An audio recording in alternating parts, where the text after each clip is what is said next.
এ তো ওদের প্ল্যানিংই ছিল। এখানে চাকরিহারা যারা, তারা গণতান্ত্রিকভাবে যাতে আন্দোলন না করতে পারে তার জন্য যা যা করা যায় এই বাংলার মুখ্যমন্ত্রী মমতা ব্যানার্জির নির্দেশে এই পুলিশ প্রশাসন তাই করছে।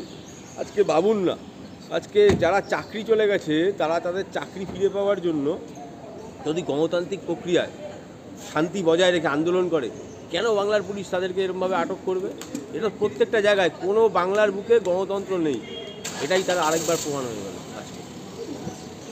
তাহলে প্রতিবাদ করতে পারবে না তাদের চাকরি হারানোর পরেও? এটাই তো বাংলার মাটিতে দাঁড়িয়ে বাংলা হয় প্রতিবাদ যদি করতেই চান, সেই সমস্ত প্রতিবাদী যুবক, প্রতিবাদী শিক্ষক বা এর আগে ডাক্তারদের আন্দোলন আমরা দেখেছি, যদি সত্যিকারের প্রতিবাদ করতে চান তাহলে ব্যালটের মাধ্যমে প্রতিবাদ করুন। রাজ্য সরকারের প্রাতিষ্ঠানিক দুর্নীতির দায় চাকরি হারাদের 2026 সালে আগে মমতা ব্যানার্জিকে উৎখাত করুন, তারপরে এই সমস্ত আন্দোলন করতে হবে। কারণ এখন আন্দোলন করলে আপনারা আন্দোলন করতে পারবেন না, কারণ এখানে বাংলার বুকে গণতন্ত্র নেই, এখানে আন্দোলন করার অধিকার নেই।